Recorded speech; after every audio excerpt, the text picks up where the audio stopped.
ನಮಸ್ತೆ ಮಕ್ಕಳೇ, ಎಲ್ಲರಿಗೂ ಲೆಟ್ ಸ್ಟಡಿ ಯೂಟ್ಯೂಬ್ ಚಾನಲ್ಗೆ ಪ್ರೀತಿಯ ಸ್ವಾಗತ. ಲಾಸ್ಟ್ ಕ್ಲಾಸ್ನಲ್ಲಿ ನಾವು difference between charges and mass ಅಲ್ಲಿವರೆಗೂ ನಾವು ಡಿಸ್ಕಸ್ ಮಾಡಿದ್ವಿ. ಈ ಕ್ಲಾಸಲ್ಲಿ ಮಕ್ಕಳೇ ಗೋಲ್ಡ್ ಲೀಫ್ ಎಲೆಕ್ಟ್ರೋಸ್ಕೋಪ್ ಎಕ್ಸ್ಪೆರಿಮೆಂಟಿಂದ ಶುರು ಮಾಡೋಣ. ಗೋಲ್ಡ್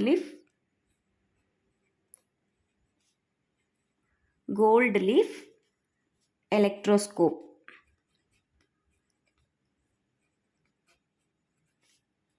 ಮಕ್ಕಳೇ, ಇದು ತುಂಬ ಈಸಿ ಆದಂಥ ಒಂದು ಎಕ್ಸ್ಪೆರಿಮೆಂಟು ಮಕ್ಕಳೇ.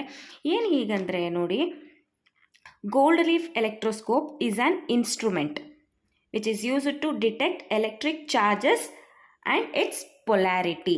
ಮಕ್ಕಳೇ ನೋಡಿ, ಈ ಗೋಲ್ಡ್ ಲೀಫ್ ಎಲೆಕ್ಟ್ರೋಸ್ಕೋಪ್ ಅನ್ನೋದು ಒಂದು ಇನ್ಸ್ಟ್ರೂಮೆಂಟ್ ಆಗಿರುತ್ತೆ. ಆ ಇನ್ಸ್ಟ್ರೂಮೆಂಟ್ ಏನಕ್ಕೆ ಯೂಸ್ ಮಾಡ್ತಾರೆ ಅಂತ ಹೇಳಿದ್ರೆ, ಬಾಡಿ ಮೇಲಿರುವಂತಹ charge, whether it is positive negative ಅಂತ ಹೇಳ್ತೀವಲ್ವ, ಸೊ ಚಾರ್ಜ್ ಪ್ರೆಸೆಂಟ್ ಇದೆಯೋ ಇಲ್ವೋ ಅಂತ ಹೇಳಲಿಕ್ಕೆ ಒಂದು ಇನ್ಸ್ಟ್ರೂಮೆಂಟನ್ನು ಯೂಸ್ ಮಾಡ್ತೀವಿ.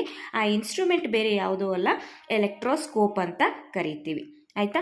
ಸೊ ನೋಡಿ, ಇಲ್ಲಿ ಅದರ ಒಂದು ಡಯಾಗ್ರಾಮನ್ನು ಬರೀತೀನಿ, ನಾನು ಒಂದು ಫಿಗರನ್ನು ಬರೀತೀನಿ. ಒಂದು ಗ್ಲಾಸ್ ಬಾಟಲನ್ನು ಕನ್ಸಿಡರ್ ಮಾಡಿದ್ದಾರೆ ಮಕ್ಕಳೇ. ಇಲ್ಲಿ ಒಂದು ಗ್ಲಾಸ್ ಬಾಟಲನ್ನು ಕನ್ಸಿಡರ್ ಮಾಡಿದ್ದಾರೆ. ನೀವು ಕೂಡ ನೀಟಾಗಿ ಕಲ್ತ್ಕೋಬೇಕು ಇದನ್ನು. ಗ್ಲಾಸ್, ಇದೇನಿದು ಗ್ಲಾಸ್ ಬಾಟ್ಲ್. ಆಯಿತಾ? ಈಗ ನೆಕ್ಸ್ಟು ಇದರ ಒಳಗೆ ಒಂದು ಮೆಟಲ್ ರಾಡನ್ನು ಇಟ್ಟಿರ್ತಾರೆ ಮಕ್ಕಳೇ. ಈ ಮೆಟಲ್ ರಾಡು ಗ್ಲಾಸ್ಗೆ ಏನಾಗಿರಲ್ಲ, ಟಚ್ ಆಗಿರಲ್ಲ. ಇದಕ್ಕೆ ಒಂದು ಸಪೋರ್ಟಿಗೆ ಅಂತ ಹೇಳಿ ರಬ್ಬರ್ ಕಾರ್ಕನ್ನು ಹಾಕಿರ್ತಾರೆ. ಇದೇನಿದು ಇಲ್ಲಿ ನೋಡಿ, ಈ ಸಪೋರ್ಟ್ ಇದೆ ಅಲ್ವಾ, ಈ ಸಪೋರ್ಟ್ ಬಂದು ರಬ್ಬರ್ ಕಾರ್ಕ್ ಅಂತ, ರಬ್ಬರ್ ಕಾರ್ಕ್ ಅಂತ ಹೇಳ್ತಾರೆ. ಆಯಿತಾ? ಸೊ ಈ ಮೆಟಲ್ ರಾಡ್ ಇದೆಯಲ್ಲ ಮಕ್ಕಳೇ, ಮೆಟಲ್ ರಾಡ್ ಮೇಲೆ ಅಪ್ಪರ್ ಪಾರ್ಟಲ್ಲಿ ಒಂದು ಮೆಟಲ್ ಸ್ಫಿಯರನ್ನು ಇಟ್ಟಿರ್ತಾರೆ. ಇದೇನು ಮಕ್ಕಳೇ? Metal sphere. ಮೆಟಲ್ ಸ್ಫಿಯರನ್ನು ಎಲ್ಲಿಟ್ಟಿರ್ತಾರೆ? ಮೆಟಲ್ ರಾಡ್ನ ಅಪ್ಪರ್ ಪಾರ್ಟಲ್ಲಿ ಮೆಟಲ್ ಸ್ಫಿಯರನ್ನು ಇಟ್ಟಿರ್ತಾರೆ. ಆಯಿತಾ? ಈಗ ಇಲ್ಲಿ ನೋಡಿ, ಮೆಟಲ್ ರಾಡ್ ಲೋವರ್ ಪಾರ್ಟ್ ಇದೆ ಅಲ್ಲ, ಈ ಲೋವರ್ ಪಾರ್ಟ್ನಲ್ಲಿ ಒಂದು ನೋಡಿ, ಇಲ್ಲಿ ಒಂದು ಗೋಲ್ಡ್ ಲೀಫನ್ನು ಇಟ್ಟಿರ್ತಾರೆ. ಈ ಕಡೆ ಒಂದು ಗೋಲ್ಡ್ ಲೀಫು, ಈ ಕಡೆ ಒಂದು ಗೋಲ್ಡ್ ಲೀಫು. ಇದು L1 L2 ಅಂತ ತೊಗೊಳ್ಳಿ. L ಅಂದರೆ ಲೀವ್ಸ್ ಅಂತ ಇಟ್ಕೊಳ್ಳೋಣ. ಆಯಿತಾ? L1 L2 are the gold leaves ಅಂತ ಹೇಳ್ತೀವಿ. ಆಯಿತಾ? L1 and L2 R gold leaves ಅಂತ ಕರಿಬೋದು. ಇಷ್ಟೇ ಮಕ್ಕಳೇ, ತುಂಬ ಸಿಂಪಲ್ ಇದು. ಇಷ್ಟು ಕಲ್ತ್ಕೊಂಡ್ಬಿಟ್ರೆ ಎಕ್ಸ್ಪ್ಲನೇಷನ್ ಮಾಡೋದು ತುಂಬ ಅಂದರೆ ತುಂಬ ಈಸಿ. ಏನಿಲ್ಲ, ಒಂದು ಗ್ಲಾಸ್ ರಾಡ್ ತೊಗೊಂಡಿದ್ದೀವಿ. ಆ ಗ್ಲಾಸ್ ರಾಡ್ ಒಳಗಡೆ ಒಂದು ಮೆಟಲ್ ರಾಡನ್ನು ತೊಗೊಂಡಿದ್ದೀವಿ. ಮೆಟಲ್ ರಾಡ್ ಇದು ಬರೆದಿಲ್ಲ, ಬರೆದು ಬಿಡ್ತೀನಿ ನೋಡಿ. ಮೆಟಲ್ ರಾಡನ್ನು ತೊಗೊಂಡಿದ್ದೀವಿ. ಆ ಮೆಟಲ್ ರಾಡು ಗ್ಲಾಸ್ ಬಾಟಲ್ಗೆ ಟಚ್ ಆಗ್ತಿಲ್ಲ. ಸೊ ಅಲ್ಲಿ ಏನನ್ನು ಕೊಟ್ಟಿದ್ದೀವಿ ಅಂತ ಹೇಳಿದರೆ, ಸಪೋರ್ಟಿಗೆ ರಬ್ಬರ್ ಕಾರ್ಕಿಂದ ಏನು ಮಾಡಿದ್ದೀವಿ, ಸಪೋರ್ಟಿಗೆ ಕೊಟ್ಟಿದ್ದೀವಿ. Upper part of the metal rod ಏನನ್ನು ಇಟ್ಟಿದ್ದೀವಿ, ಒಂದು ಮೆಟಲ್ ಸ್ಫಿಯರನ್ನು ಇಟ್ಟಿದ್ದೀವಿ. Next lower part of the metal rod ಏನನ್ನು ಕನೆಕ್ಟ್ ಮಾಡಿದ್ದೀವಿ ಅಂತ ಹೇಳಿದರೆ, ಅಟ್ಯಾಚ್ ಮಾಡಿದ್ದೀವಿ ಅಂತ ಹೇಳಿದರೆ ಗೋಲ್ಡ್ ಲೀವ್ಸನ್ನು ಅಟ್ಯಾಚ್ ಮಾಡಿದ್ದೀವಿ ಮಕ್ಕಳೇ. ಫಸ್ಟ್ ಇಲ್ಲಿ ನಾವು ಒಂದು ಸ್ಟೇಟ್ಮೆಂಟನ್ನು ಬರೆದ್ಬಿಡೋಣ ಮಕ್ಕಳೇ, ಅಂದರೆ ಡೆಫಿನೇಷನ್ ಬರೆದ್ಬಿಡೋಣ ಇದಕ್ಕೆ. ನೋಡಿ ಮಕ್ಕಳೇ, ಇದು definition. Gold leaf electroscope is an instrument which is used to detect electric charges and its polarity. Okay, ಇಷ್ಟು ಬರೆದ್ರೆ ಡೆಫಿನೇಷನ್ ಆಗುತ್ತೆ. ಈಗ ನೋಡಿ, ಇದನ್ನು ಎಕ್ಸ್ಪ್ಲೇನ್ ಮಾಡಬೇಕು ಮಕ್ಕಳೇ. ನಿಮ್ಗೆ ಆಲ್ರೆಡಿ ಗೊತ್ತಾಗಿದೆ ಇದರಲ್ಲಿ ಏನೇನೆಲ್ಲ ಇದೆ ಅಂತ ಹೇಳ್ಬಿಟ್ಟು. ಈಗ ನೆಕ್ಸ್ಟ್ ಏನು ಮಾಡಬೇಕು ಅಂತ ಹೇಳಿದ್ರೆ ಮಕ್ಕಳೇ, ಈ ಒಂದು ಸೆಟಪ್ಗೆ ನೀವು ಯಾವುದಾದ್ರೂ ಒಂದು ಚಾರ್ಜ್ಡ್ ಬಾಡಿಯನ್ನು ಇಂಟ್ರಡ್ಯೂಸ್ ಮಾಡಬೇಕು. ಯಾವುದಾದ್ರೂ ಒಂದು ಚಾರ್ಜ್ಡ್ ಬಾಡಿಯನ್ನು ಇದರ ಹತ್ತಿರ ತರಬೇಕು. Say for example, positive charged ಬಾಡಿಯನ್ನು ತಂದು ಇದಕ್ಕೆ ಕಾಂಟ್ಯಾಕ್ಟಲ್ಲಿ ಇಟ್ಟಿರ್ತೀರಾ ಅಂತ ಇಟ್ಕೊಳ್ಳಿ. ಆಯಿತಾ? ಸೊ ಇವಾಗ ಏನು ಮಾಡುತ್ತೆ, ಈ ಇದರಲ್ಲಿರುವಂತಹ ಚಾರ್ಜಸ್ ಎಲ್ಲ ಏನಾಗಿರುತ್ತೆ, ಈಗ ಇದರಲ್ಲಿ ನೆಗೆಟಿವ್ ಚಾರ್ಜಸ್ ಇದ್ದಾವೆ ಅಂತ ಕನ್ಸಿಡರ್ ಮಾಡಿದ್ರೆ ಇದು ಪಾಸಿಟಿವ್ ಚಾರ್ಜ್ ಅಲ್ಲ. ಸೊ ಈ ಪಾಸಿಟಿವ್ ಚಾರ್ಜ್ ಎಲ್ಲ ಇಲ್ಲಿಗೆ ಬಂದು ಏನಾಗ್ತವೆ, ಈ ಲೀವ್ಸ್ ಏನಾಗುತ್ತೆ, ಅಟ್ರಾಕ್ಷನನ್ನು ತೋರಿಸುತ್ತೆ. ಕರೆಕ್ಟಾ? ಸೊ ಫೋರ್ಸ್ ಆಫ್ ಅಟ್ರಾಕ್ಷನನ್ನು ನಾವು ಕಾಣ್ಬೋದು. ಇನ್ ಕೇಸ್ ಏನಾದ್ರೂ ಇಲ್ಲೇ ಪಾಸಿಟಿವ್ ಚಾರ್ಜಸ್ ಇದ್ದು ನಾವು ಪಾಸಿಟಿವ್ ಬಾಡಿಯನ್ನು ಮತ್ತೆ ಇಲ್ಲಿ ಕಾಂಟ್ಯಾಕ್ಟ್ಗೆ ತೊಗೊಂಡು ಬಂದಾಗ ಇಲ್ಲೇನಾಗುತ್ತೆ, ಇದು ಪಾಸಿಟಿವ್ ಚಾರ್ಜು, ಇಲ್ಲಿರುವಂಥದ್ದು positive charge. So positive charge ಇದ್ರೆ ಏನಾಗುತ್ತೆ, ಸೇಮ್ ಕೈಂಡ್ ಚಾರ್ಜಸ್ ಅಥವಾ ಲೈಕ್ ಚಾರ್ಜಸ್ ಇದ್ರೆ ಏನಾಗುತ್ತೆ ಮಕ್ಕಳೇ, ರಿಪಲ್ಷನ್ ಆಗುತ್ತೆ. ಆಯ್ತಾ? ಸೊ ರಿಪಲ್ಷನ್ ಅಂದ್ರೆ ಏನು, ಈ ಎಲೆ ಈ ಕಡೆಗೆ ಬರೋದು, ಈ ಎಲೆ ಈ ಕಡೆಗೆ ಹೋಗುವಂಥದ್ದು, ಅಂದರೆ ದೂರ ದೂರ ಹೋಗುವಂಥದ್ದನ್ನು ರಿಪಲ್ಷನ್ ಅಲ್ಲಿ ನೋಡ್ತೀವಿ. ಅಟ್ರಾಕ್ಷನ್ ಅಂದರೆ ಸೊ ಆಪೋಸಿಟ್ ಚಾರ್ಜಸ್ ಅಂತ ಏನಾದರೂ ಇದ್ದಾಗ ಅವೆರಡೂ ಕೂಡ ಹತ್ರ ಬರ್ತವೆ. ಹತ್ರ ಬಂದಾಗ ಏನು, ಅಟ್ರಾಕ್ಷನ್ ಆಗ್ತಿದೆ ಅಂತ ಹೇಳ್ತೀವಿ. ಅದೇ ದೂರ ಹೋಗ್ತಿದೆ ಅಂತಂದರೆ ಎರಡರಲ್ಲೂ ಕೂಡ ಸೇಮ್ ಚಾರ್ಜಸ್ ಇದೆ ಅಂತ ಹೇಳಿ ನಾವು ಕನ್ಕ್ಲೂಷನನ್ನು ಕೊಡ್ತೀವಿ. ಆಯಿತಾ? ಸೊ ಇಷ್ಟು ಬಂದು ಗೋಲ್ಡ್ ಲೀಫ್ ಎಲೆಕ್ಟ್ರೋಸ್ಕೋಪ್ ಎಕ್ಸ್ಪೆರಿಮೆಂಟ್ ಮಕ್ಕಳೇ. ಇದನ್ನು ಹೇಗೆ ಎಕ್ಸ್ಪ್ಲೈನ್ ಮಾಡುವಂಥದ್ದು ಆಲ್ರೆಡಿ ನಿಮ್ಗೆ ಗೊತ್ತಿದೆ, ಒನ್ಸ್ ನಾನು ಹೇಳ್ಬಿಡ್ತೀನಿ ನೋಡಿ. ಗೋಲ್ಡ್ ಲೀಫ್ ಎಲೆಕ್ಟ್ರೋಸ್ಕೋಪ್ ಅಂತ ಹೇಳಿ ನೀವು ಒಂದು ಡೆಫಿನೇಷನನ್ನು ಬರೀತೀರಾ. ನೆಕ್ಸ್ಟ್ ಈ ಫಿಗರ್ನ ಎಕ್ಸ್ಪ್ಲೈನ್ ಮಾಡಬೇಕಲ್ವಾ. Above figure represent gold leaf electroscope ಅಂತ ಫಸ್ಟ್ ಬರೀರಿ. ಆಯಿತಾ? Next gold leaf electroscope consists a metal rod inside the glass bottle through rubber cork. ಗೊತ್ತಾಗ್ತಿದೆ ಅಲ್ವಾ ನಿಮಗೆ ಇದು? Next a small metal sphere is attached to the upper end of the metal rod. Okay, next L1, L2 are extremely thin foils, ಅಂದರೆ gold leaves attached to the lower end of the metal rod. ಇದನ್ನ ನಾನು already mention ಮಾಡಿದ್ದೀನಲ್ವಾ? Correct. Next the gold leaves have low mass per unit area. ಈ gold ಲೀವ್ಸ್ಗೆ ಏನಾಗಿರುತ್ತೆ ಮಕ್ಕಳೇ, low mass per unit area ಇರೋದ್ರಿಂದ ಸಣ್ಣದೊಂದು ಎಲೆಕ್ಟ್ರೋಸ್ಟ್ಯಾಟಿಕ್ ಫೋರ್ಸ್ ಇದ್ರೂ ಕೂಡ ಏನಾಗುತ್ತೆ, ರೆಸ್ಪಾಂಡ್ ಮಾಡುತ್ತೆ. ಅದನ್ನು ಹೇಗೆ ಬರೀತೀರಾ? Therefore they respond quickly to small electrostatic force. Okay, so when charged body placed in contact with the metal rod, the gold leaves repel each other due to same kind of charges and diverge as shown in the figure. ಎರಡು same charges ಇದ್ರೆ ಏನಾಗುತ್ತೆ, leaves diverge ಆಗುತ್ತೆ, ಅಂದರೆ repulsion ಅನ್ನು ನೋಡಬಹುದು. ಆಯ್ತಾ? Next opposite charges ಏನಾದರೂ ಇದ್ರೆ ಎರಡೂ ಕೂಡ ಏನಾಗ್ತವೆ, ಅಟ್ರಾಕ್ಟ್ ಆಗ್ತವೆ. ಆಯಿತಾ? ಸೊ ಈಗ ಡೈವರ್ಜ್ ಆದಾಗ ಮಕ್ಕಳೇ ಎಷ್ಟು ಡೈವರ್ಜ್ ಆಗಿದೆ ಅಂತ ಹೇಳಲಿಕ್ಕೆ ಅಮೌಂಟ್ ಆಫ್ ಚಾರ್ಜ್ ಏನಂತ ಹೇಳ್ತಾರೆ ಅಂತಂದರೆ, by measuring the divergence of the amount of charges on the body can be estimated. ಜಾಸ್ತಿ ಹೋಗಿದೆಯಾ ಅಥವಾ ಸ್ವಲ್ಪ ಹೋಗಿದೆಯಾ ಅಂತ ಹೇಳಿ ಎಸ್ಟಿಮೇಟ್ ಕೂಡ ಮಾಡಬಹುದು. ಇದು ಗೋಲ್ಡ್ ಲೀಫ್ ಎಲೆಕ್ಟ್ರೋಸ್ಕೋಪ್ ಮಕ್ಕಳಿಗೆ. ಅರ್ಥ ಆಯಿತು ಅಂತ ಅಂದ್ಕೊಂಡಿದ್ದೀನಿ. Next topic electrification. Next topic electrification. ಏನು ಎಲೆಕ್ಟ್ರಿಫಿಕೇಷನ್ ಅಂದರೆ ಮಕ್ಕಳೇ, ಇದಂತೂ ತುಂಬ ಈಸಿ ಕಾನ್ಸೆಪ್ಟ್ ಮಕ್ಕಳೇ. ಎಲೆಕ್ಟ್ರಿಫಿಕೇಷನ್ ಅಂದರೆ ಬೇರೆ ಇನ್ನೇನೂ ಅಲ್ಲ ಮಕ್ಕಳೇ, ಗಾಬರಿ ಆಗಬೇಡಿ. The process of transmission of electrons from one body to another body called electrification. ನಾವು ಆಲ್ರೆಡಿ ಇದನ್ನು ಕಲ್ತಿದ್ದೀವಿ ಮಕ್ಕಳೇ ಲಾಸ್ಟ್ ಕ್ಲಾಸಲ್ಲಿ. ಏನು, ಎಲೆಕ್ಟ್ರಾನ್ಸು ಒಂದು ಬಾಡಿಯಿಂದ ಇನ್ನೊಂದು ಬಾಡಿಗೆ ಟ್ರಾನ್ಸ್ಫರ್ ಆಗೋದನ್ನು ನಾವು ಲಾಸ್ಟ್ ಕ್ಲಾಸಲ್ಲಿ ನೋಡಿದ್ದೀವಿ. ಕರೆಕ್ಟಾ? ಅದನ್ನು ಏನಂತ ಕರಿತಾ ಇದ್ದೀವಿ, ಕನ್ಸರ್ವೇಷನ್ ಆಫ್ ಚಾರ್ಜ್ ಅಂತ ಹೇಳಿದ್ರೆ, charge neither be created nor be destroyed ಅಂತ ಹೇಳಿದ್ದೀವಿ. But it can be transferred from one body to another body. Correct ಅಲ್ವಾ? ಸೊ ಇಲ್ಲೂ ಕೂಡ ಅದೇ ಹೇಳ್ತಿರುವಂಥದ್ದು. The process of transformation of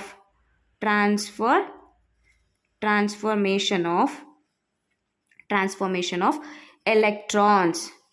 ಮಕ್ಕಳೇ, ನಾನು ಅವಾಗಿಂದನೂ ಹೇಳ್ತಾನೆ ಇದ್ದೀನಿ, ಎಲೆಕ್ಟ್ರಾನ್ಸ್ ಮಾತ್ರ ಟ್ರಾನ್ಸ್ಫರ್ ಆಗುವಂಥದ್ದು, ಪ್ರೋಟಾನ್ಸು ಯಾವುದೇ ಕಾರಣಕ್ಕೂ ಕೂಡ ಟ್ರಾನ್ಸ್ಫರ್ ಆಗೋದಿಲ್ಲ. ಅರ್ಥ ಆಯ್ತಾ? So transformation of electrons from one body to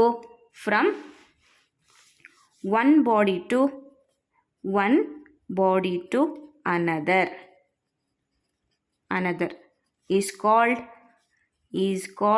ಆ ಪ್ರೋಸೆಸನ್ನು ಏನಂತ ಕರಿತಾ ಇದ್ದೀವಿ ಅಂತ ಹೇಳಿದ್ರೆ ಎಲೆಕ್ಟ್ರಿಫಿಕೇಷನ್ ಅಂತ ಕರಿತಾ ಇದ್ದೀವಿ ಮಕ್ಕಳೇ. ಎಲೆಕ್ಟ್ರಿಫಿಕೇಷನ್ ಅರ್ಥ ಆಯ್ತಾ? ಸೊ ಇದು ನಾವು ಆಲ್ರೆಡಿ ಥಿಯರಿಟಿಕಲಾಗಿ ಕಲ್ತಿದ್ದೀವಿ. ಆಯಿತಾ? ಎಕ್ಸ್ಪ್ಲನೇಷನ್ ಏನಂತ ಬರೀತೀರಾ ಮಕ್ಕಳೇ, ತುಂಬ easy. So according to law of conservation of charge ಪ್ರಕಾರ ಏನು ಹೇಳುತ್ತೆ ಮಕ್ಕಳೇ, charge neither be created nor be destroyed ಅಂತ ಹೇಳುತ್ತೆ. But it can be transferred from one body to another body. ಕರೆಕ್ಟಾ? ಸೊ ಇದಕ್ಕೆ ನಾವು ಒಂದು ಸೂಟೇಬಲ್ ಆದಂಥ ಎರಡು ಸಬ್ಸ್ಟೆನ್ಸನ್ನು ತಗೋಬೇಕು. ಆ ಸಬ್ಸ್ಟೆನ್ಸ್ ಅಂದರೆ ಎರಡು ಬಾಡಿಯನ್ನು ಕನ್ಸಿಡರ್ ಮಾಡಬೇಕು. ಆ ಬಾಡಿಯನ್ನು ತಗೊಂಡು ಎರಡೂ ಕೂಡ ರಬ್ ಮಾಡಿದರೆ, ಎರಡೂ ಕೂಡ ಏನು ಮಾಡಬೇಕು, ರಬ್ ಮಾಡಿದಾಗ ಒಂದು ಬಾಡಿಯಿಂದ ಇನ್ನೊಂದು ಬಾಡಿಗೆ ಏನಾಗುತ್ತೆ, ಎಲೆಕ್ಟ್ರಾನ್ಸು ಜಂಪ್ ಆಗುತ್ತೆ. ಫಾರ್ ಎಕ್ಸಾಂಪಲ್ ಆಗಿ ಒಂದು ಗ್ಲಾಸ್ ರಾಡ್ ಅಂತ ತಗೊಂಡು ಒಂದು ಸಿಲ್ಕ್ ಕ್ಲಾತ್ ಅಂತ ತಗೊಳ್ಳಿ ಮಕ್ಕಳೇ.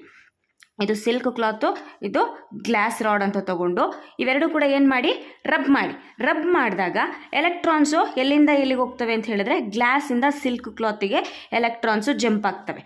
ಆಯಿತಾ? ಸೊ ಈ ರೀತಿ ಜಂಪ್ ಆದಾಗ ಎಲೆಕ್ಟ್ರಾನ್ಸು ಗ್ಲಾಸ್ ರಾಡ್ ಬಂದು ಪಾಸಿಟಿವ್ಲಿ ಚಾರ್ಜ್ಡ್ ಬಾಡಿ ಆಗುತ್ತೆ, silk cloth negatively charged body ಆಗಿರುತ್ತೆ. ಏನಕ್ಕೆ ಅಂತ ಹೇಳಿದ್ರೆ ಇಲ್ಲಿ ಎಲೆಕ್ಟ್ರಾನ್ಸು ಗ್ಲಾಸ್ ರಾಡಿಂದ ಸಿಲ್ಕ್ ಕ್ಲಾತ್ಗೆ ಹೋಯಿತು. ಸೊ ಇಲ್ಲಿ ನಂಬರ್ ಆಫ್ ಎಲೆಕ್ಟ್ರಾನ್ಸು ಕಡಿಮೆ ಆಯಿತು, ಇಲ್ಲಿ ನಂಬರ್ ಆಫ್ ಎಲೆಕ್ಟ್ರಾನ್ಸ್ ಏನಾಯಿತು, ಜಾಸ್ತಿ ಆಯಿತು. ಅರ್ಥ ಆಯ್ತಾ? ಇದೇ ಎಕ್ಸ್ಪ್ಲನೇಷನ್. ಹೇಗೆ ಬರೀತೀರಾ ಎಕ್ಸ್ಪ್ಲನೇಷನನ್ನು? The process of electrification is according to law of conservation of charge. When two bodies of suitable substances are rubbed against each other at many points of contact, the electrons transferred or jump from one body to another body. The body which loses electrons is said to be positively charged body, and the body gains the electrons is said to be negatively charged body. Okay, during this process electrons are not created but they are transferred from one body to another body. Therefore a body is said to be charged if there is a excess of electrons or shortage of electrons. ಅರ್ಥ ಆಯಿತು ಅಂತ ಅಂದ್ಕೊಂಡಿದ್ದೀನಿ ಮಕ್ಕಳೇ. Electrons ಒಂದು ಬಾಡಿಯಿಂದ ಇನ್ನೊಂದು ಬಾಡಿಗೆ transfer ಆಗ್ತವೆ ಹೊರತು ಎಲ್ಲೂ ಕ್ರಿಯೇಟ್ ಆಗಲ್ಲ, ಎಲ್ಲೂ ಡೆಸ್ಟ್ರಾಯ್ ಆಗಲ್ಲ. ಆಯಿತಾ? ಇನ್ ಕೇಸ್ ಏನಾದರೂ ಎಲೆಕ್ಟ್ರಾನ್ಸು ಕಡಿಮೆ ಇದ್ದರೆ ಅದನ್ನು ಪಾಸಿಟಿವ್ಲಿ ಚಾರ್ಜ್ಡ್ ಬಾಡಿ ಅಂತ ಹೇಳ್ತೀವಿ. ಎಲೆಕ್ಟ್ರಾನ್ಸ್ ಏನಾದರೂ ಜಾಸ್ತಿ ಇದ್ದರೆ ಪ್ರೋಟಾನ್ಸಿಗಿಂತ ನೆಗೆಟಿವ್ಲಿ ಚಾರ್ಜ್ಡ್ ಬಾಡಿ ಅಂತ ಹೇಳ್ತಾ ಇದ್ದೀವಿ. ಅರ್ಥ ಆಯ್ತಾ? ಎಕ್ಸಾಂಪಲ್ ನೋಡಿ. ಎಕ್ಸಾಂಪಲ್ ಆಲ್ರೆಡಿ ಹೇಳಿದ್ದೀನಿ ನಿಮಗೆ. Glass rod, when a glass rod rubbed against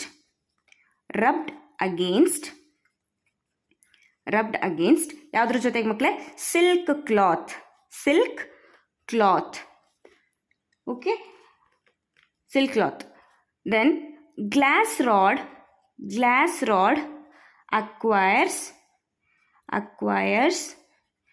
positive charge. ಏನಕ್ಕೆ ಪಾಸಿಟಿವ್ ಚಾರ್ಜ್ ಮಕ್ಕಳೇ? ಏನಕ್ಕೆ ಅಂತ ಹೇಳಿದ್ರೆ ಎಲೆಕ್ಟ್ರಾನ್ಸು ಗ್ಲಾಸ್ ರಾಡಿಂದ ಹೋಗಿರೋದ್ರಿಂದ ಗ್ಲಾಸ್ ರಾಡ್ ಏನಾಗಿದೆ, ಪಾಸಿಟಿವ್ ಚಾರ್ಜನ್ನು ತಗೊಂಡಿದೆ. ಸೊ ಪಾಸಿಟಿವ್ಲಿ ಚಾರ್ಜ್ಡ್ ಅಂತ ಹೇಳ್ತಿದ್ದೀವಿ. ಪಾಸಿಟಿವ್ಲಿ ಚಾರ್ಜ್ ಡ್ಯೂ ಟು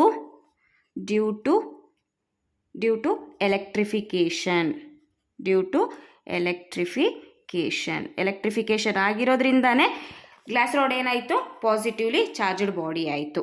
ಇನ್ನೊಂದು ಹೇಳಬೇಕು ಅಂತ ಹೇಳಿದ್ರೆ ಸಿಲ್ಕ್ ಕ್ಲಾತ್ ಏನಾಯಿತು, ನೆಗೆಟಿವ್ಲಿ ಚಾರ್ಜ್ಡ್ ಬಾಡಿ ಆಯಿತು. ಅರ್ಥ ಆಗ್ತಾ ಇದೆಯಾ? ಇದಿಷ್ಟು ಎಲೆಕ್ಟ್ರಿಫಿಕೇಶನ್ ಬಗ್ಗೆ. ನೆಕ್ಸ್ಟ್ ಟಾಪಿಕ್ ಮಕ್ಕಳೇ, conductors and insulators. Conductors and insulators. ನಿಮ್ಗೆ ಆಲ್ರೆಡಿ ಗೊತ್ತಿದೆ ಮಕ್ಕಳೇ ಇದೆಲ್ಲ. ಕಂಡಕ್ಟರ್ ಅಂದರೆ ಏನು ಮಕ್ಕಳೇ? ನೋಡಿ, ಕಂಡಕ್ಟರ್ ಅಂತಂದರೆ ಅದಕ್ಕಿಂತ ಮುಂಚೆ, ಫಸ್ಟ್ ಆಫ್ ಆಲ್, ಆಯಿತಾ, ಅದಕ್ಕಿಂತ ಮುಂಚೆ ಆಲ್ ದ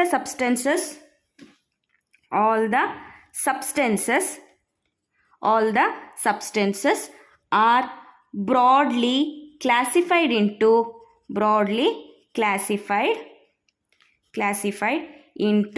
ಎಷ್ಟು ಟೈಪ್ಸು ಮಕ್ಕಳೇ? Two types. ದೇ ಆರ್ ಯಾವುದದು ನೋಡೋಣ ಇರಿ. ಆಲ್ರೆಡಿ ಬರೆದುಬಿಟ್ಟಿದ್ದೀನಿ ನಾನು. ಆಯಿತಾ? ಫಸ್ಟ್ ಒನ್ನು ಕಂಡಕ್ಟರ್, ಎರಡನೇದು ಇನ್ಸುಲೇಟರ್. ಆಯಿತಾ? ಇದರಲ್ಲಿ ಫಸ್ಟು ಕಂಡಕ್ಟರ್ ಅಂದರೆ ಏನು ಮಕ್ಕಳೇ? ಕಂಡಕ್ಟರ್ ಅಂತ ಹೇಳಿದ್ರೆ ಇದರಲ್ಲಿ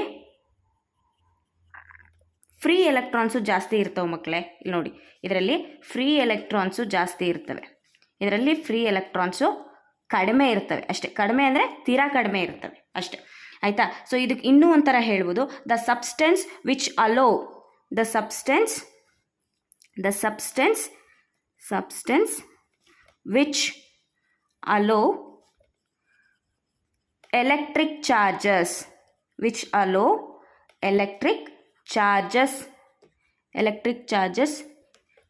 to pass through them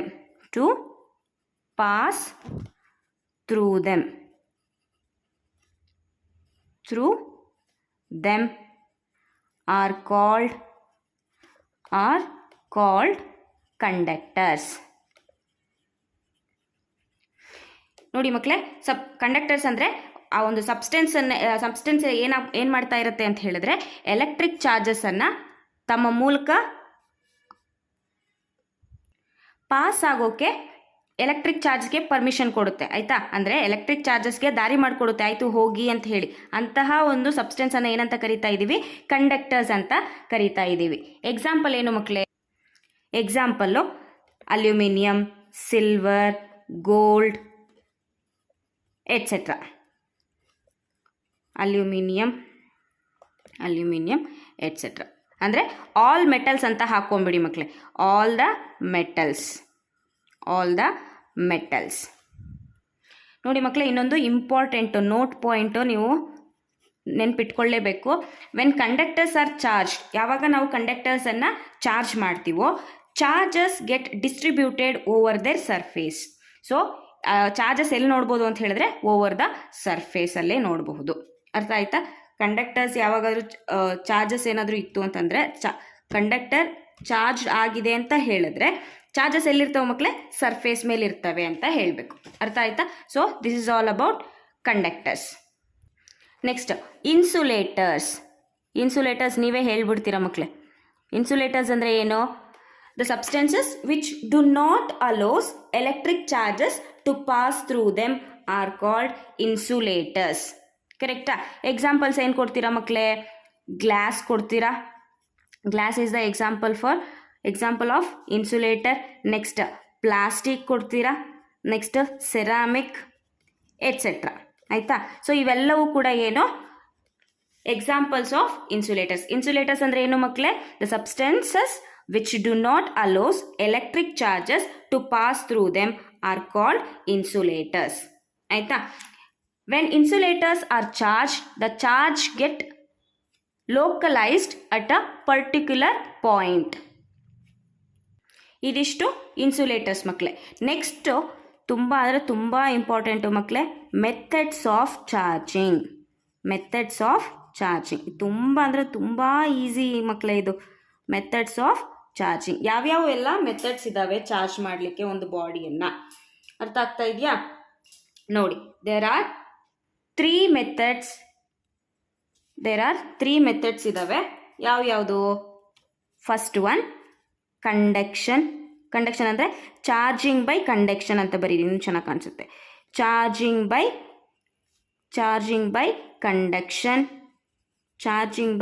conduction.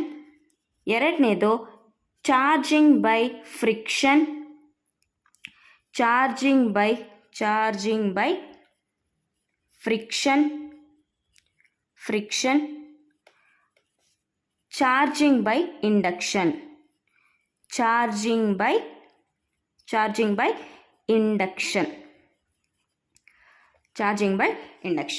ನೋಡಿ, ಮೆಥಡ್ಸ್ ಆಫ್ ಚಾರ್ಜಿಂಗಲ್ಲಿ ಎಷ್ಟು ಟೈಪ್ಸ್ ಇದಾವೆ ಮಕ್ಕಳೇ? 3 ಟೈಪ್ಸು. ಯಾವ್ಯಾವುದು? Charging by conduction, charging by friction, charging by induction. ಆಯಿತಾ?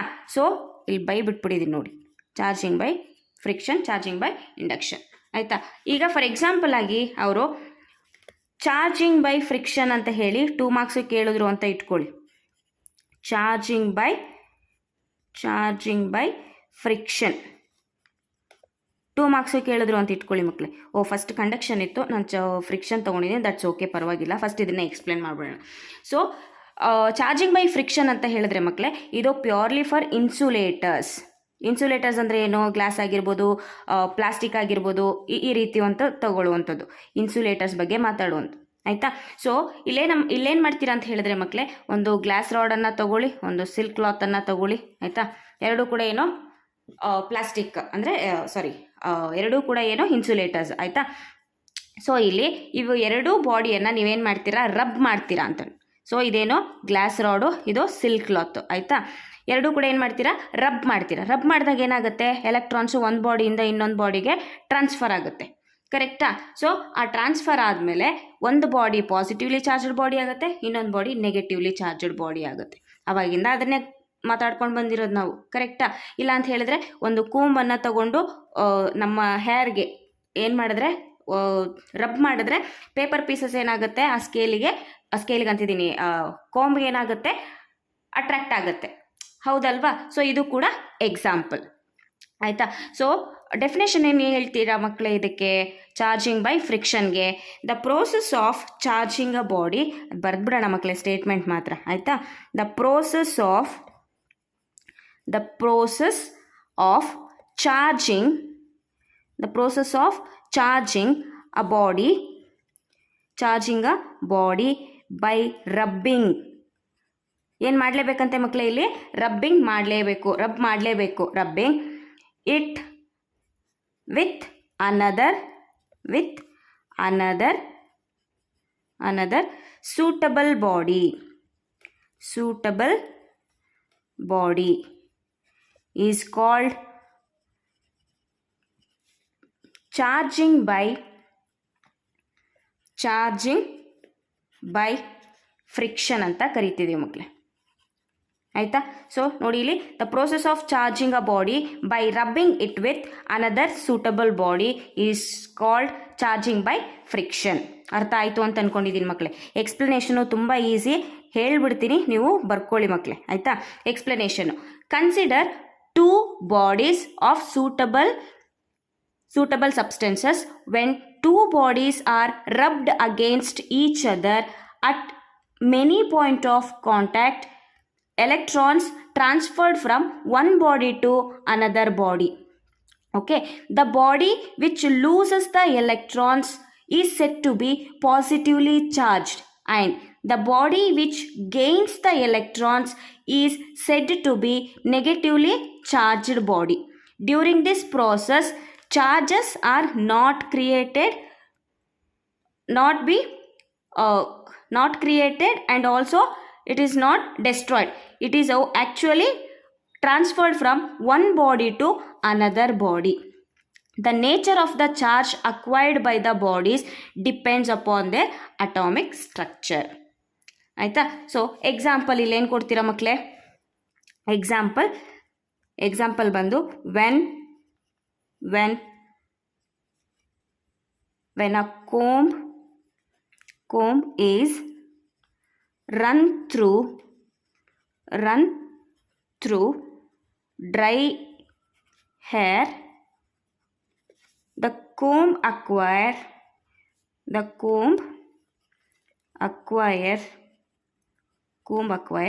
charges by friction. ಆಯಿತಾ. ನೆಕ್ಸ್ಟ್ ಎರಡನೇದು ನೋಡಿ, ಇದು ಫಸ್ಟ್ ಒನ್ ಆಯಿತು ಆಯಿತಾ. ಸೆಕೆಂಡ್ ಒನ್ ಯಾವುದು, charging by conduction.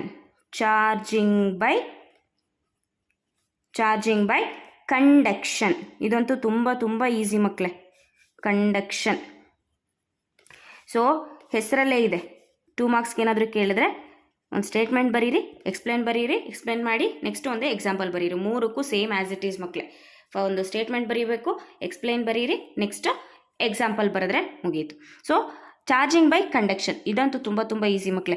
The process of charging a conductor by placing in contact with charged body. First ಒಂದು example ಕೊಟ್ಬಿಡ್ತೀನಿ ನೋಡಿ ಮಕ್ಕಳೇ.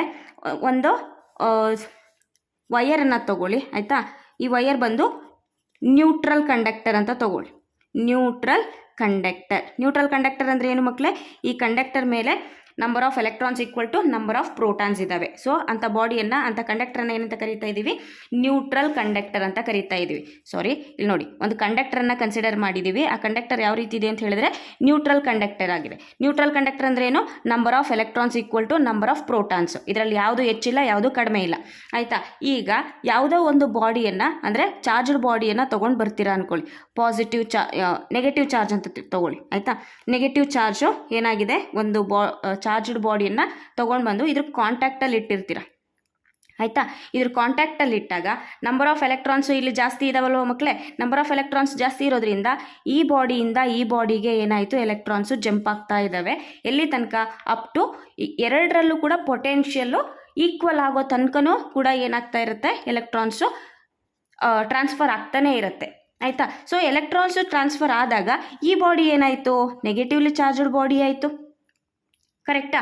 ಸೊ ಇದೇ ರೀತಿ ಸೇಮ್ ಎಕ್ಸಾಂಪಲ್ ನೋಡಿ, ಇಲ್ಲಿ ಅದೇ ಒಂದು ನ್ಯೂಟ್ರಲ್ ಕಂಡಕ್ಟರನ್ನ ತೊಗೊಂಡಾಗ, ನ್ಯೂಟ್ರಲ್ ಕಂಡಕ್ಟರ್ ಅಂತ ತೊಗೊಳ್ಳಿ. ಆಯಿತಾ? ಈ ಕಂಡಕ್ಟರಲ್ಲಿ ಏನಿದೆ, number of electrons equal to number of protons ಇದೆ. ಆಯಿತಾ? ಯಾವುದು ಹೆಚ್ಚಿಲ್ಲ, ಯಾವುದು ಕಡಿಮೆ ಇಲ್ಲ. ಆಯಿತಾ? ಸೊ ಇನ್ನೂ ಒಂದು ಚಾರ್ಜ್ಡ್ ಬಾಡಿ ಅಂತ ತೊಗೊಳ್ಳಿ. ಈ ಚಾರ್ಜ್ಡ್ ಬಾಡಿಯಲ್ಲಿ ನೋಡಿ, ಪಾಸಿಟಿವ್ಲಿ ಚಾರ್ಜ್ಡ್ ಬಾಡಿ ಅಂತ ತೊಗೊಳ್ಳಿ. ಆಯಿತಾ? ಪಾಸಿಟಿವ್ಲಿ ಚಾರ್ಜ್ಡ್ ಬಾಡಿ ಅಂದಾಗ ಏನು, ಎಲೆಕ್ಟ್ರಾನ್ಸು ಇದರಲ್ಲಿ ಕಡಿಮೆ ಆಯಿತು. ಆಯಿತಾ? ಈಗ ಎಲೆಕ್ಟ್ರಾನ್ಸು ಇಲ್ಲಿಂದ ಇಲ್ಲಿಗೆ ಜಂಪ್ ಆಗುತ್ತೆ. ಕರೆಕ್ಟಾ? ಎಲೆಕ್ಟ್ರಾನ್ಸ್ ಇಲ್ಲಿಂದ ಇಲ್ಲಿಗೆ ಜಂಪ್ ಆದಾಗ, ಎಲೆಕ್ಟ್ರಾನ್ಸ್ ಇಲ್ಲಿಂದ ಇಲ್ಲಿಗೆ ಜಂಪ್ ಆದಾಗ ಇದೇನಾಯಿತು, ಪಾಸಿಟಿವ್ಲಿ ಚಾರ್ಜ್ಡ್ ಬಾಡಿ ಆಯಿತು. ಸೊ ಇದನ್ನು ನೀವಿಲ್ಲಿ ಎಕ್ಸ್ಪ್ಲೇನ್ ಮಾಡಬೇಕಾಗಿರುತ್ತೆ. ಆಯಿತಾ? ಸೊ ಸ್ಟೇಟ್ಮೆಂಟ್ ಏನಂತ ಹೇಳಿದರೆ ಮಕ್ಕಳೇ, the process of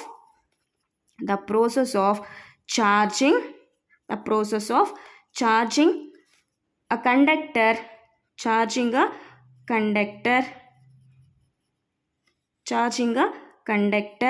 by placing in contact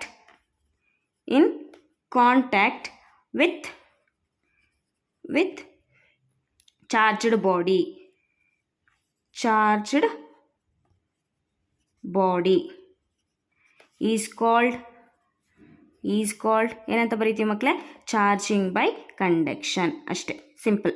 charging by conduction ಬರ್ಕೊಳ್ಳಿ. ಆಯಿತಾ? ಸೊ ಇಲ್ಲಿ ನೋಡಿ, the process of charging a conductor by placing in ಕಾಂಟ್ಯಾಕ್ಟಲ್ಲಿ ಇರಲೇಬೇಕು. ಇಲ್ಲಿ ಕಾಂಟ್ಯಾಕ್ಟ್ ಆಗಿದೆ ನೋಡಿ, ಒಂದಕ್ಕೊಂದು ಕಾಂಟ್ಯಾಕ್ಟ್ ಅಂದರೆ ಎರಡು ಕೂಡ ಟಚ್ ಆಗಿರಬೇಕು. ಆಯಿತಾ? ಎರಡು ಕೂಡ ಕಾಂಟ್ಯಾಕ್ಟಲ್ಲಿದೆ with a charged body is called charging by conductor. ಇಲ್ಲಿ ನೋಡಿ, ಇದು ಪಾಸಿಟಿವ್ ಇಟ್ಟಾಗ ಪಾಸಿಟಿವ್ಲಿ ಚಾರ್ಜ್ಡ್ ಬಾಡಿ ಆಯಿತು, ಅಂದರೆ ಎಲೆಕ್ಟ್ರಾನ್ಸ್ ಇಲ್ಲಿಂದ ಇಲ್ಲಿಗೆ ಜಂಪ್ ಆದವು. ಸೊ ಈ ಬಾಡಿ ಏನಾಯಿತು, ಪಾಸಿಟಿವ್ಲಿ ಚಾರ್ಜ್ಡ್ ಬಾಡಿ ಆಯಿತು. ಅದೇ ನೆಗೆಟಿವ್ ಅಂತ ತೊಗೊಂಡು ಬಂದಾಗ ಇಲ್ಲಿರುವಂಥ ಎಕ್ಸಸ್ ಆಫ್ ಎಲೆಕ್ಟ್ರಾನ್ಸು ಇಲ್ಲಿಗೆ ಬಂತು. ಆಯಿತಾ? ಈ ಬಾಡಿ ಏನಾಯಿತು, ನೆಗೆಟಿವ್ಲಿ ಚಾರ್ಜ್ಡ್ ಬಾಡಿ ಆಯಿತು. ಈ ಪ್ರಾಸೆಸನ್ನು ಏನಂತ ಕರಿತಾ ಇದ್ದೀವಿ, ಚಾರ್ಜಿಂಗ್ ಬೈ ಕಂಡಕ್ಷನ್. ಎಕ್ಸ್ಪ್ಲನೇಷನ್ ಹೇಗೆ ಮಾಡ್ತೀರಾ ಮಕ್ಕಳೇ? When negatively charged body is placed in contact with the neutral conductor, the electrons flow from the body to the conductor. ಕರೆಕ್ಟಾ?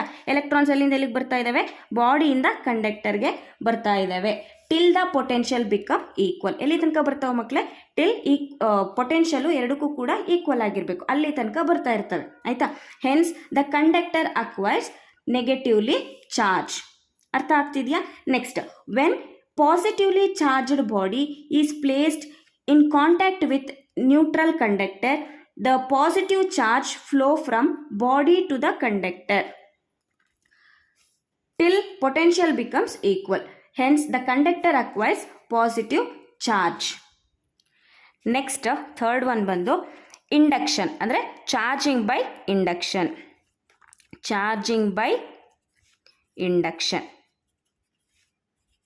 ಏನು ಹಾಗಂದರೆ ಮಕ್ಕಳೇ, ನೋಡಿ ಇಲ್ಲಿ ತುಂಬ ಅಂದರೆ ತುಂಬ ಈಸಿಯಾಗಿದೆ ಇದು. ಆಯಿತಾ? ಫಸ್ಟು ಸ್ಟೇಟ್ಮೆಂಟನ್ನು ನೋಡ್ಬಿಡೋಣ. The process of charging a conductor by bringing the charging body very close to it but not in contact called charging by induction. ನೋಡಿ ಬರೆದ್ಬಿಡ್ತೀನಿ ನೋಡಿ. The process of charging a conductor by bringing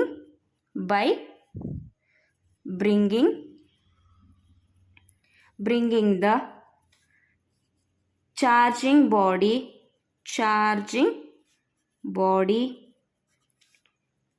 very close to it, but ನೋಡಿ ಇಲ್ಲಿ, but not in contact is called induction. ಆಯಿತಾ? So ಇಲ್ಲಿ ನೋಡಿ ಮಕ್ಕಳೇ, ಏನಂತ ಹೇಳ್ತಾ ಇದೆ statement, the process of charging a conductor by bringing the charging body very close to it but not in contact.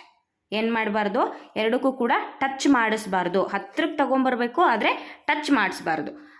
ಆ ಥರ ಆ ಥರ ಏನಾದರೂ ಚಾರ್ಜ್ ಮಾಡಿದ್ರೆ ಅದನ್ನೇನಂತ ಕರಿತಾ ಇದ್ದೀವಿ, ಚಾರ್ಜಿಂಗ್ ಬೈ ಇಂಡಕ್ಷನ್ ಅಂತ ಕರಿತಾ ಇದ್ದೀವಿ. ಎಕ್ಸಾಂಪಲ್ ಆಗಿ ನೋಡಿ, ಇಲ್ಲಿ ತುಂಬ ಅಂದರೆ ತುಂಬ ಈಸಿ ಇದೆ ಮಕ್ಕಳೇ.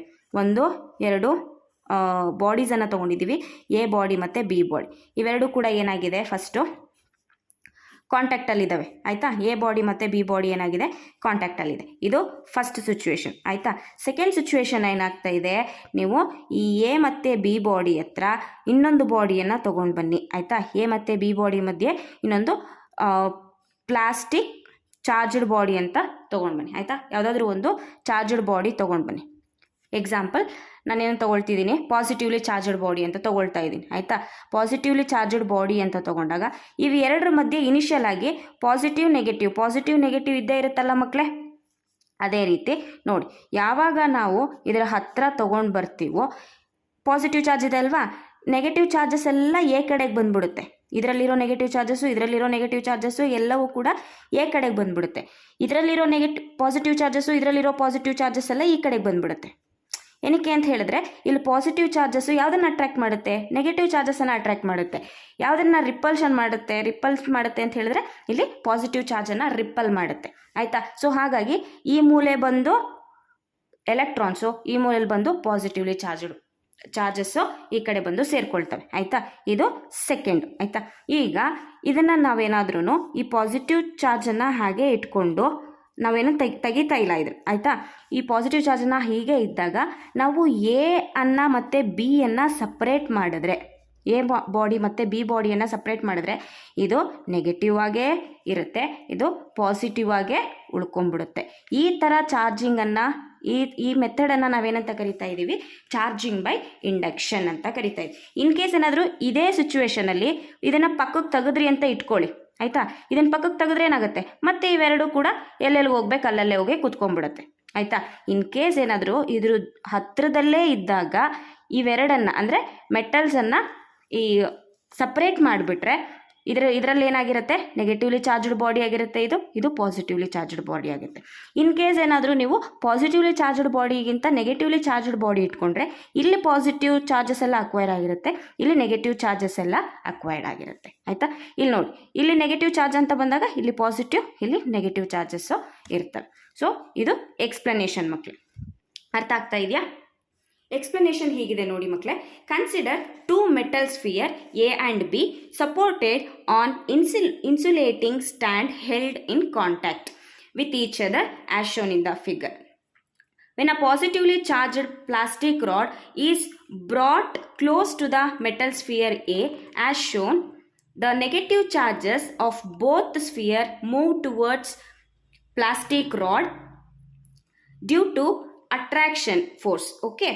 And equal amount of positive charges move away from the plastic rod due to repulsive force as shown in the figure 2. Aita? If the metal spheres A and B are separated by small distance in presence of plastic rod, both the spheres acquires opposite charges as shown in the figure 3. ಆಯಿತಾ? ಇದನ್ನು 3 ಅಂತ ತಗೊಂಡ್ರೆ, if plastic rod is removed then charges are on the sphere are rearranged. ಇಲ್ಲಿ ನೋಡಿ, ಇದೇನಾದ್ರೂ ಕಾಂಟ್ಯಾಕ್ಟಲ್ಲೇ ಇದ್ದಾಗ ಇದನ್ನು remove ಮಾಡಿದ್ರೆ ಏನಾಗ್ತವೆ, ಮತ್ತೆ ಚಾರ್ಜಸ್ಸು ರಿಅರೇಂಜ್ ಆಗಿ ಇದ್ರ ಒಳಗಡೆನೆ ಉಳ್ಕೊಂಡ್ಬಿಡ್ತವೆ. 4ನೇದು. ಆಯಿತಾ? If the metal sphere A and B R separated by a distance widely, okay, ಜಾಸ್ತಿ ಏನಾದರೂ ಆದರೆ the charges will distributed uniformly on them as shown in the figure 5 in the sense ನೋಡಿ ಇಲ್ಲಿ A ಮತ್ತು ಬಿ ಅಂತ ತೊಗೊಂಡಿದ್ದೀವಲ್ವಾ, ಇದು ಕಾಂಟ್ಯಾಕ್ಟಲ್ಲಿದ್ದರೆ ಮತ್ತೆ plus minus ಎರಡೂ ಕೂಡ ಏನಾಗ್ತಾ ಇರುತ್ತೆ, ಇದು ತುಂಬ ದೂರ ತೊಗೊಂಡ್ಬಿಟ್ಟಿದ್ದೀರಾ ಅಂತ ಇಟ್ಕೊಳ್ಳಿ ಆಯಿತಾ. ಸೊ ಮತ್ತೆ ಏನಾಯಿತು, ಪಾಸಿಟಿವ್ ಚಾರ್ಜಸ್ಸು ನೆಗೆಟಿವ್ ಚಾರ್ಜಸ್ಸು ಹತ್ರ ಬಂದು ಈಕ್ವಲ್ ಆಯಿತು ಆಯಿತಾ. Next, hence the metal spheres A and B get opposite charges by induction. So ಇದರಿಂದ ನಾವೇನಂತ ಹೇಳ್ತೀವಿ, metal spheres A and B get opposite charges by induction. Opposite charges ಆಯ್ತಲ್ವಾ, ಯಾವ ಒಂದು ಪ್ರಾಸೆಸ್ಸಿಂದ, ಚಾರ್ಜಿಂಗ್ ಬೈ ಇಂಡಕ್ಷನ್ ಮೆಥಡಿಂದ ಆಯಿತಾ ಮಕ್ಕಳೇ. ಸೊ ಇವತ್ತಿಗೆ ಈ ಕ್ಲಾಸ್ ಸಾಕು ಮಕ್ಕಳೇ. Next class Coulomb inverse square law ಅನ್ನು ಶುರು ಮಾಡೋಣ. ಅಲ್ಲಿ ತನಕ ಇದನ್ನು ಚೆನ್ನಾಗಿ ಕಲ್ತ್ಕೊಳ್ಳಿ, ಚೆನ್ನಾಗಿ ಅರ್ಥ ಮಾಡ್ಕೊಳ್ಳಿ. ಇವೆಲ್ಲ ಅರ್ಥ ಮಾಡಿಕೊಂಡ್ರೆ ನೆಕ್ಸ್ಟ್ ಈಸಿ ಆಗುತ್ತೆ ಮಕ್ಕಳೇ. Thank you so much. Lots of love. Thank you.